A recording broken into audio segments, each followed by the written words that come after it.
염려의 바이러스라고 하는 그런 주제로 같이 은혜를 나누고자 합니다. 하나님은 오늘 여기 본문 말씀을 통해서 첫째로 염려 대신 기도하라고 말씀해 주고 있죠.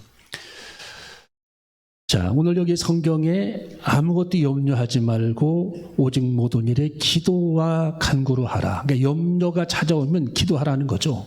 염려가 찾아오게 되면, 이 염려가 찾아오게 되면 기도하게 되면 어떤 현상이 벌어지느냐, 저절로 주님께 맡겨지게 되는 거예요. 기도하다 보면은 저절로 주님께 맡겨져요, 문제가. 그리고 주님께서 우리들의 염려를 주님이 기도하다 보면 가져가십니다. 그게 이제 기도할 때 보면은 처음에는 모르는데 나중에 보면은 내가 왜 그것 때문에 염려했지? 내가 왜 그것 때문에 근심을 했지라고 생각하면서 이상하다라고 생각을 해요. 주님이 그 염려를 이미 가져가신 겁니다. 주님께서 그 염려를 주님께서 이미 가져가셔서 우리들의 염려를 주님이 거두어 주신 겁니다. 그래서 그게 기도가 응답이 되는 거죠. 기도 응답. 제가 오살리 금식기도원 간 얘기를 가끔 하잖아요. 대학생 때 다리에 관절염이 걸려갖고 1년간 고생을 굉장히 많이 했는데 양양순 권사님이 다리 아프다고 하니까 닭을 한약 넣고 다려주기도 했어요. 여러 번. 그런데 이게 안 나요. 참 병원에도 많이, 유지문외과도 많이 다니고 1년간 참 고통을 당하고 고생을 많이 하고 학교도 쩔뚝쩔뚝하고 학교 다니고 수업 시간도 막 이게 다리를 송곳으로 찌르니까 너무 고통스러워서 어쩔 줄을 몰라 했거든요, 제가. 그래서 이제 오살리 금식기도원 거기 이제 방학이 돼가지고 가서 이제 금식 기도를 하는데 이게 배고픈 줄을 모르겠더라고요. 배고픈 줄을 몰라요. 워낙 마음이 이게 굳세다 보니까. 그러니까 죽으면 죽으리라 하는 그런 마음, 하나님이 내가 금식하다 죽어도 못하는 천국 간다라는 그런 믿음, 또 너무 간절한 마음, 병원에서 못 고치니까 너무 간절함이 생겨가지고 그 기도를 하다 보니까 처음에는 이제 기도하면서 무슨 하나님께서 이 병을 고쳐주실까라고 생각을 했는데 점점 기도 이틀, 3일, 4일 계속 금식을 하면서 기도하다 보니까 나중에는 근심이 안 생기더라고요. 야, 그게 성경에 오늘 여기 빌립보서 4장 6절 말씀하고 딱 일치하는 내용이죠. 하루 이틀 3일 4일 이렇게 지나다 보니까 근심이 싹 사라져요. 근심의 안개가, 염려의 안개가 사라지고 의심의 안개가 찬송가도 나와 있죠. 의심의 안개 거치고, 그 의심의 안개가 쫙 이렇게 거치면서 병은 낫지를 않았는데 이렇게 탁 의심이 들지를 않고 전부 마음이 평안하면서 걱정이 안 돼요.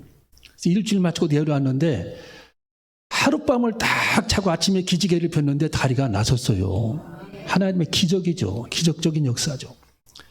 그러면서 야, 하나님은 정말 살아계시는구나. 네? 다 증인이 다 있잖아요. 저기 양권사님 증인. 하나님은 살아계시구나. 네. 참 하나님이 살아계셔서 그렇게 의심을 사라지게 하신다. 염려를 하나님께서 거두어 가신다. 의심의 안개를 하나님이 가져가신다. 오늘 여기 아무것도 염려하지 말라. 우리 구경자 권사님이 제일 좋아하는 말씀이 여기잖아요. 아무것도 염려하지 말라. 구경자 권사님. 이게 참 염려 대신 하나님 앞에 기도하라는 거예요. 하나님 앞에 염려할 시간에 기도하면 하나님께서 그 염려를 가져가신다. 하나님 어느 순간 염려를 거두어 가세요. 그래서 우리가 하나님 앞에 염려를 계속하다 보면은 이 관계가 하나님과 틀어집니다. 틀어져요, 나중에 관계가. 이 사람과 사람 사이도 관계가 틀어지면 어렵잖아요. 예, 서로 인사도 안 하고 다니고. 예, 목사님하고 성도와의 관계가 틀어져 버리면 설교 시간에 뒷사람한테 이렇게 숨어가지고 얼굴을 안 쳐다봐. 우리 교회는 뭐 그런 분이 한 번도 없는데 옛날에 보면 그렇더라고. 그거 오래 못 가더라고. 네, 뒤통수에 숨어가지고 저렇게 뒷사람한테 왜 교회 나오는지 몰라요. 그러면서 관계가 틀어져요. 괜히 오해해가지고. 여러분, 우리는 하나님과의 관계가 정상적으로 회복이 돼야 되고 사람과의 관계도 틀어져서는 안 되는 거죠. 사람과의 관계도. 참 그게 불편하고 어려운 겁니다. 그래서 이 사람과의 관계가 혹시 틀어진 살다 보면 그럴 수 있잖아요. 그런 게 있으면 빨리 전화로 풀든지 찾아가서 풀든지 커피 한 잔 마셔서 그날 풀어야 됩니다. 이게 오래 가게 되면은 참 그게 불편하고 하나님과의 관계까지 이렇게 어렵게 틀어지거든요. 그래서 하나님과의 영적 관계, 사람과의 어떤 관계, 이게 참 이게 중요하다. 그래서 수직 관계, 수평 관계, 이게 십자가잖아요. 하나님은 수직 관계를 해결하시기 위해 세상에 오셨고 수평 관계를 해결하시기 위해 십자가를 지신 겁니다. 나와의 다른 사람과의 관계. 그래서 우리는 조그마한 그런 꺼리낌도 우리 안에 있어서는 안 된다. 그래서 꺼리낌이 있으면 금방 전화로나 또 만나든지 해서 그걸 바로바로 그걸 해결을 하지 않으면은 영적 관계가 굉장히 어려워진다 하는 것을 우리는 기억해야 되고, 그래서 기도 대신 염려 대신 항상 우리는 하나님 앞에 기도해야 마음에 평강이 있어요. 여러분, 이 세상은 풍랑이 계속 찬송가에도 풍랑이는 바다 위로 주님이 걸어오심 같이 찬송가가 있듯이 예수님은 풍랑이는 바다 위에서도 잠을 자셨어요. 예수님이. 그렇게 마음이 평화로우신 분이 예수님. 하나님과 영적 신뢰관계가 바르게 정립되신 분이 예수님. 예. 그 풍랑 위에서도 잠을 자셨어요. 예수님이. 여러분, 이 세상은 풍랑이 굉장히 많습니다. 그 풍랑 위에서도 잠을 잘 수 있다는 것은 그만큼 마음속에 평강이 있다는 거거든. 평화. 찬양에도 평화, 하나님이 내게 주신 평화. 그 뜻이 그 평화가 있어야 됩니다. 예수님은 하나님과 영적 관계가 너무 정밀하고 바르게 되어 있기 때문에, 그 관계가 너무 하나님과의 신뢰 관계가 되어 있기 때문에 우리 예수님은 풍랑 위에서도 잠을 청하시고 잠을 주무셨다라는 겁니다. 이게 우리 예수님의 신뢰 관계였다라는 겁니다. 할렐루야. 여러분, 우리는 주님께서 우리들의 염려를 받아가실 때까지, 내가 주님께 맡겨질 때까지, 믿어질 때까지 기도해야 할 줄로 믿습니다. 주님께서 내 염려를 가져가실 때까지, 내가 깨달아질 때까지, 염려가 사라질 때까지 하나님 앞에 기도하면서 염려의 문제를 해결해야 할 줄로 믿습니다. 여러분, 염려라고 하는 단어 자체가 헬라어에 보면은 나누이다라는 뜻이에요. 그 마음이 헷갈린다라는 거죠. 마음이 자꾸 분산이 돼. 마음이 복잡해. 마음이. 예. 누가 무슨 말 한마디 하면 그걸 해석을 하고 쪼개고 12개로 쪼갭니다. 이거 복잡한 겁니다. 예. 또 어떤 일이 생기면 그걸 긍정적으로 해석을 해야 되는데 나쁜 쪽으로 그걸 해석을 해버립니다. 나쁜 쪽으로. 시험 들 만한 쪽으로 그걸 해석을 해버려요. 부정적으로. 그러면 그게 마음이 쪼개지는 겁니다. 이게 염려예요. 그래서 염려는 마음이 쪼개진다라는 거고, 염려가 우리들이 해방되어지고 염려가 해결되어지면은 우리들의 마음이 한 마음이 돼요. 한 마음. 온전히 내 마음이 하나의 마음이야. 주님을 향한 사랑의 마음. 할렐루야. 우리는 주님을 향한 사랑의 마음으로 가득 차야 할 줄로 믿습니다. 여러분, 조지 뮬러가 영국의 고아의 아버지잖아요. 이 사람은 고아들을 많이 양육을 했어요. 예, 수백 명의 고아들을 양육을 했는데 이 수백 명을 먹이기 위해서는 얼마나 많은 밀가루, 빵, 우유가 필요합니까? 그게 참 어렵잖아요. 하나님이 채워주시고 또 하나님께서 부어주셔야 되는데 때로는 후원이 끊깁니다, 이게. 그래서 이 조지 뮬러가 후원이 딱 끊겨가지고 아침에 아이들에게 나눠줄 빵이 없고 우유가 없었어요. 근데 이 조지 뮬러는, 이 목사님은 아이들을 모아놓고 역시 하나님 앞에 기도합니다. 아침 기도를 했어요. 하나님, 일용할 양식을 주시니 감사하나이다. 애들이 의아하게 생각을 했어요. 네? 아니, 포크와 라이프는 있는데 우유와 빵은 없고 감사 기도는 하는데 평일과 다르네? 왜 이렇게 하지? 우리는 먹을 것이 없는데 무엇을 감사하라는 거야? 여러분, 하나님은 우리들의 삶의 현실을 더 잘 아시는 분이 하나님이십니다. 근데 어떤 일이 벌어졌느냐? 빵을 가득 실은 수레가 이 고아원 앞을 지나갑니다. 근데 그 고아원 앞에서 바퀴 하나가 빠져나와가지고 수레가 움직이지를 못하는 겁니다. 하필 고아원 정문 앞에서 그게 바퀴 하나가 빠져가지고 큰 수레가 빵을 가득 실었는데 오도 가도 못하는 겁니다. 빨리 그걸 갖다가 배달해야 되는데 2시간, 3시간 지체됩니다. 눈을 들어보니 고아원이에요. 이거 빵이 다 상했구나. 에라, 모르겠다. 주 뜻대로 하소서. 여러분, 그 빵을 끌고 가는 수레의 운전사가 그 빵을 고아원으로 갖다 줬어요. 다. 수백 개를 거기다 다 기증을 합니다. 우리가 보기에는 우연이지만 하나님 편에서 보시면은 하나님의 뜻이고 하나님의 돌보심입니다. 하나님이 역사하신 겁니다. 우리 주님의 미라클 같은 그런 현상이 나타나게 된 거예요. 기적적인 현상.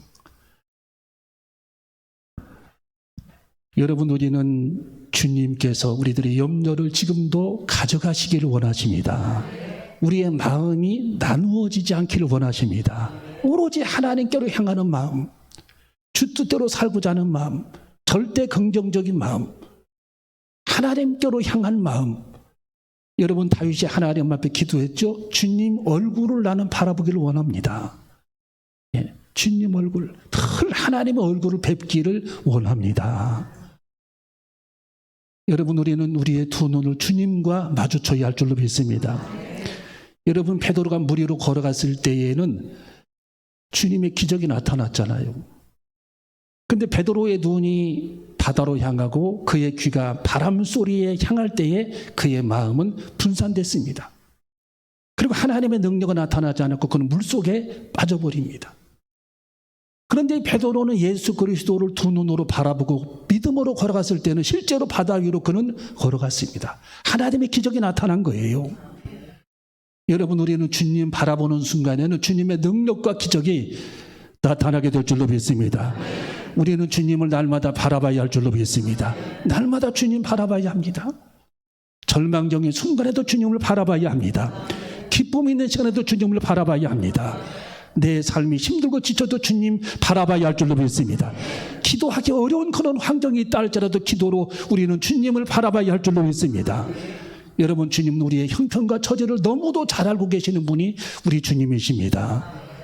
오체 불만족이라고 하는 책을 여러분 읽어보셨나요? 일본인인데 태어나서 딱 보니까 정신 차려보니까 양쪽 손이 아무도 없어. 여기부터 다 손이 아무것도 없어요. 양쪽 손이. 양 다리가 없어요. 예? 태어나서 정신 차리고 보니까 이야, 참 이 세상을 내가 살아갈지 말아야 할지 얼마나 그분이 고민됐겠습니까? 오체 불만족을 쓴 일본인.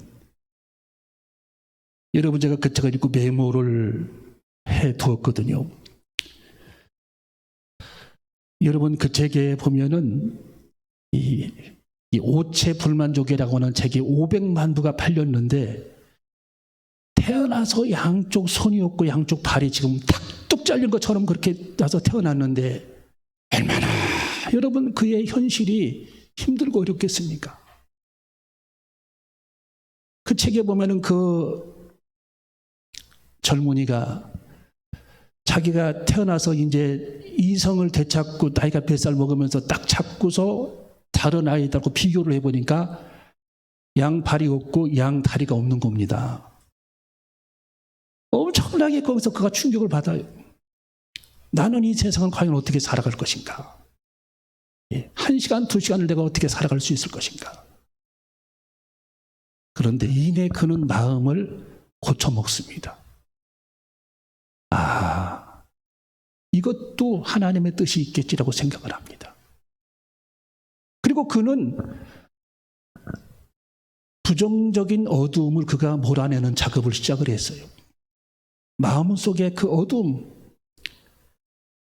죽음에 관한 그런 공포, 자기 육체에 관한 그런 두려움, 그리고 부끄러움, 이것을 날마다 몰아내는 작업을 그는 시작을 합니다. 그것을 씨 뿌리는 작업이라고 그는 표현을 했어요. 씨 뿌리는 작업. 평강의 씨를 뿌렸다라는 거예요. 긍정의 씨를 뿌렸다라는 겁니다. 감사의 씨를 날마다 뿌렸다라는 거예요. 여러분들 그 잔디밭에 씨를 뿌리게 되면은 잔디에 싹이 나요, 안 나요? 나죠? 콩밭에 콩에 씨를 뿌리면 콩에 싹이 납니까, 안 납니까? 여기는 안 나는 사람이 많은가 보네. 다 이게 싹이 나는 거예요. 결국에는 감사의 씨를 뿌리고 기쁨의 씨를 뿌리고 은혜의 씨를 뿌리고 하나님이 이미 허락해 주신 환경에 대해서 감사하게 되면 씨를 달마다 뿌리게 되면 나중에는 감사의 씨를 거두게 되고 기쁨의 씨를 거두게 되고 은혜의 씨를 거두게 되고 기도의 씨를 거두게 되는 겁니다. 기쁨으로 단을 거두리로다 그랬잖아요. 기도의 씨를 뿌리면 기쁨으로 단을 거두리로다. 이 청년도 날마다 씨를 뿌렸습니다. 아침에 일어나면 나는 감사하다. 나는 감사하다. 나는 감사하다. 나는 기쁘다. 여러분 그 책의 결론이 이렇게 나와 있어요. 내 몸은 불편하지만 내 마음은 심히 자유롭습니다. 이야, 내 몸은 불편하지만 내 마음은 심히 자유롭습니다. 그리고 그는 이렇게 결론을 맺습니다. 나는 남들과 불편하게 태어나 다르지만 나는 늘 지금 행복하답니다. 여러분 그런 삶 속에서 어떻게 행복이 나올 수 있습니까? 그분은 그렇게 고백을 했어요. 왜? 기쁨의 씨를 다 뿌렸어요. 감사의 씨를 뿌렸습니다.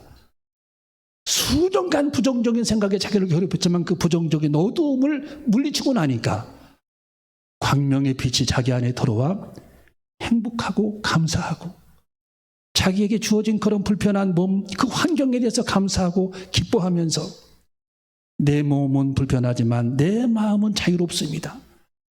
나는 남들과 다르지만 늘 마음은 행복합니다라고 그는 고백했던 겁니다. 그리고 500만 부의 책이 팔려나갑니다.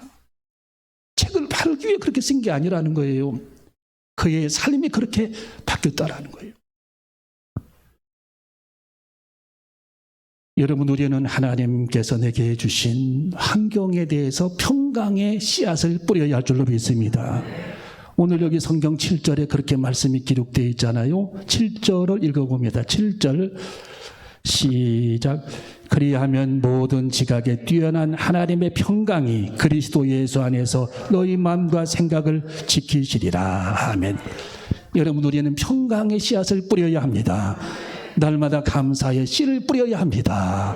날마다 은혜의 씨를 뿌려야 합니다. 날마다 기쁨의 씨를 뿌려야 합니다. 긍정적인 씨를 뿌려야 합니다. 모든 해석을 긍정적으로 해야 돼요. 이게 하나님의 뜻입니다. 여러분 하나님은 부정적인 사람을 들어서 쓰신 적이 성경에 단 한 건도 없어요. 오히려 저주를 받았어요 나중에. 네. 여러분 12명 정탐꾼 중에 부정적이었던 10명의 정탐꾼은 어떻게 했죠? 하나님 그를 축복했습니까? 하나님이 그들을 다 버렸습니다. 예. 쓰레기통에 버리듯이 다 버렸어요. 오로지 하나님께서 긍정적인 여호수아와 갈렙을 하나님이 그들을 일으키셔서 가나안 땅에 들어가게 하시잖아요. 그리고 큰 일을 맡기고 지도자로 하나님이 그들을 삼으셨던 것입니다. 여러분 부정적인 것은 굉장히 위험한 겁니다. 하나님의 뜻을 반대하는 거예요. 하나님의 뜻을 가로막는 겁니다. 하나님의 일을 어렵게 합니다. 그래서 우리는 어떤 상황이 우리 앞에 있다 할지라도 긍정적인 대안, 긍정적인 말투, 긍정적으로 해석을 하고 감사로 해석을 하고 주신 것에 감사하고 이끌어 주신 것에 대해서 감사하고 이미 허락해 주신 축복에 대해서 감사하고 주신 복을 세어볼 수 있는 그런 긍정적인 자세를 우리는 가져야 할 줄로 믿습니다. 여러분 홍해바다를 눈앞에 둔 이스라엘 백성들 하나님께서 다 부정적으로 말하는 이스라엘 백성들에게 모세가 어떻게 말합니까? 너희는 가만히 있어 여호와께서 행하시는 구원을 보라고 말씀합니다. 할렐루야. 우리 한번 따라할까요? 너희는 가만히 있어 오늘날 여호와께서 너희를 향하여 행하실 구원을 보라. 불평하고 지금 애굽에 군대가 온다. 우리는 죽게 생겼다. 길이 없다. 어떻게 건너가냐 하는 그 불평하는 백성들에게 모세는 너희는 가만히 있어라. 오늘날 여호와께서 너희를 향하여 행하실 구원을 기다려라. 잠시 후에 보게 될 것이다. 이것이 하나님의 뜻이고 하나님께서 원하시는 자세입니다. 자세. 긍정적인 삶의 자세. 예. 그래서 이렇게 하나님께서 기뻐하는 사람들은요, 불평할 만한 상황에서 불평이 없어요. 예. 원망할 만한 그런 상황에서 용기를 줍니다. 오히려 괜찮아. 괜찮을 거야. 기다려봐. 좋은 일이 있을 거야. 하나님이 해결해 주실 거야. 그것 때문에 죽은 사람이 없어. 이렇게 하나님께서 일하실 기회를 기다리면서 염려를 이겨내는 우리 모두가 되어줘야 할 줄로 믿습니다. 여러분, 요셉은 성경에 보면 불평했다라는 구절이 없어요. 요셉은 참 어떻게 보면은 인생이 꼬였어, 자꾸. 그렇잖아요. 형제들에게 좋은 일 하러 갔다가 팔렸다가 구덩이에 쳐넣었다가 꺼냈다가 누명을 또 써. 거기다 대고 보디발의 집에 가서 감옥에 갇혀. 참 인생이 얼마나 이게 참 고단한 인생입니까? 근데 하나님을 불평한 적이 없어요, 요셉이. 그리고 매사에 긍정적이야. 모든 게 감사 긍정적이야. 성경에 하나님께 입술로 득죄하지 않았나니 그랬어요. 할렐루야. 입술로 범죄하지 않았다. 결국 하나님께서 그를 높이시잖아요. 여러분, 우리는 오늘 여기 성경에 아무것도 염려하지 말고 오직 모든 일에 기도와 간구로 하고 너희 구할 것을 감사함으로 하나님께 아뢰라. 그리하면 모든 지각에 뛰어난 하나님의 평강이 그리스도 예수 안에서 너희 마음과 생각을 지키시리라. 우리는 날마다 평강의 씨를 뿌리는 저와 여러분이 되어줘야 할 줄로 믿습니다. 제가 아는 분 한 분이 요즘에는 사람들이 그 숲속에 산 밑에 이런 데 살면서 그 화목 보일러를 이렇게 놓고 사는 그 로망이 좀 있더라고요, 남자들이. 산에서 이렇게 장작을 펴가지고 바베큐도 해 먹고 화목 보일러를 쫙 이렇게 했고 난로를 쪼이고 이런 걸 꿈꾸는 남자들이 많아요. 제가 그걸 많다라는 걸 제가 느꼈어요. 예. 이분도 제가 아는 그분도 그걸 꿈꿔가지고 저 효동이지, 효동. 산 밑에다가 300평 땅을 사가지고 집을 하나 예쁘게 짓고 화목 보일러 하세요. 화목 보일러 거기다가. 제가 가니까 자랑을 해요.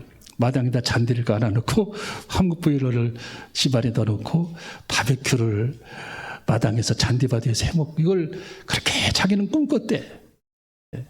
화목 보일러를 놓고서 이제 그 화목 보일러에 뭐가 들어갑니까? 장작이 들어가잖아요. 장작. 장작을 톱으로 이제 전기톱으로 썰어갖고 장작을 도끼로 패서 이제 그걸 잘라서 이렇게 넣고 있는데 그게 처음에는 굉장히 좋더래. 겨울에 재밌고. 근데 이게 너무 귀찮더래. 너무 힘들고 너무 자주 그걸 넣어야 돼. 잠을 못 잔대. 응? 시계 맞춰서 일어나야 되고 또 자다 보면 춥고. 이게 보일러가 얼마나 도시가스가 얼마나 감사한지 몰라요. 이게 한번 장작 펴보세요. 하루 이틀은 좋아. 근데 3일 사흘 되면 이제 그때부터 욕이 나온대, 입에서. 내가 왜 미쳤다고 막 이런 거 괜히 해가지고. 그래가지고 이분이 장작을 베다가 이 장작이 눈에 튀어가지고 눈이 실멍이 돼버렸어, 한쪽이. 이야. 그러니까 충남대 가서 이제 그걸 수술을 했는데도 2번 했는데도 이게 안 돼. 실명이 완전히 돼버렸어요. 근데 한쪽 눈을 가지고 운전을 하고 다니셔, 이분이. 한쪽 눈을 가지고. 이야, 대단하대요. 그 제가 얘기를 이렇게 해보는 중에 근데 그분은 이 한쪽 눈이 실명됐는데도 아무렇지도 않아요.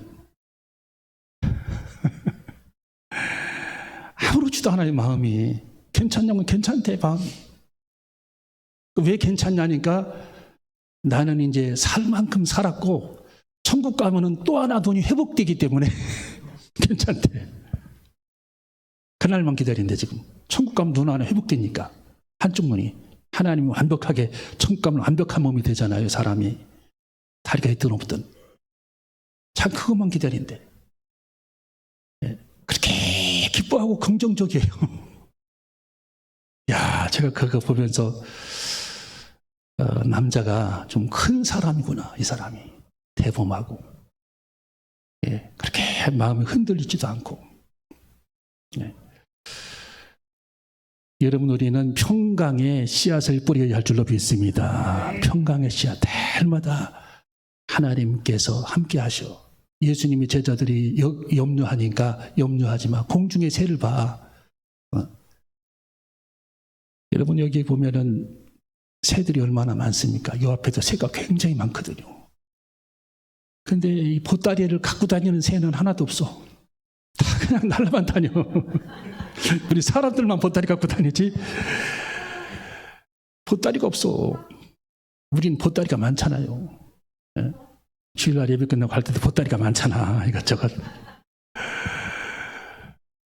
근데 얘들은 보따리가 없어. 예수님이 제자들에게, 야, 쟤들을 봐. 쟤들은 보따리가 없잖아. 공중의 새를 봐. 심지도 않아. 거두지도 않아. 창고가 없어. 그런데 너희 전부 하나님께서 기르시나니 하물며 너희일까 보냐. 예수님이 하물며 여러분에게 너희일까 보냐. 지금 주님이 말씀하시는 겁니다. 여러분은 하나님의 다 먹이시고 입히시는 겁니다. 너무 염려 할 필요 없다라는 거예요. 우리는 눈을 감고 떴다 하면은 천국입니다. 이게 얼마나 기쁨이 있는지 몰라요. 마지막 세 번째로 바른 생각을 하라는 겁니다. 자, 8절을 읽어봅니다. 마지막 8절 시작.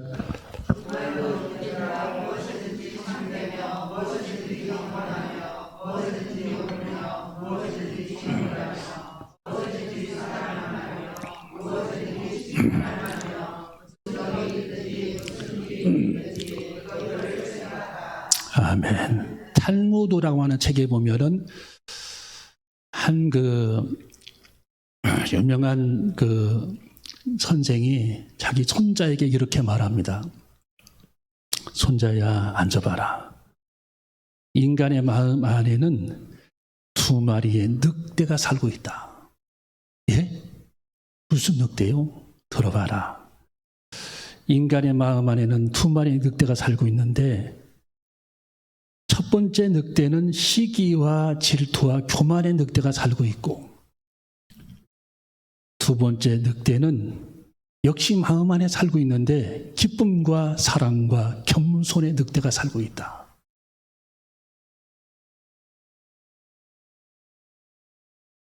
손자가 할아버지에게 말합니다. 이 두 마리 늑대가 누가 이겨요? 그러니까 이 할아버지가, 네가 먹이를 주는 늑대가 이긴단다. 그렇게 얘기를 했어요. 네가 먹이를 주는 늑대가 이긴단다. 네가 시기와 질투와 교만이 있는 늑대에게 먹이를 주면 시기와 질투와 교만의 사람이 되고, 네가 기쁨과 사랑과 겸손의 늑대에게 먹이를 주면 너는 기쁨과 사랑과 겸손의 사람이 된다.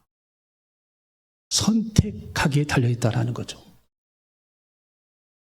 여러분, 오늘 여기 성경에 무엇이든지 참되며 무엇이든지 경건하며 무엇이든지 옳으며 무엇이든지 정결하며 무엇이든지 사랑할 만하며 무엇이든지 칭찬할 만하며 무슨 덕이 있든지 무슨 기림이 있든지 이것들을 생각하라. 그러니까 우리는 말도 바르게 듣고 바르게 말하고 바르게 앉고 바르게 생각하고 바르게 걷고 바르게 행동하고 바르게 생활하는 자세를 가져야 된다는 거예요. 할렐루야. 삐뚤어져서는 하나님께서 기뻐하시지 않는다. 무엇이든지 참돼야 된다. 이 말씀을 우리에게 전해주고 있는 것입니다. 그래서 우리는 바른 생각을 가지고 살아가는 저와 여러분이 되어줘야 할 줄로 믿습니다. 기도하시겠습니다.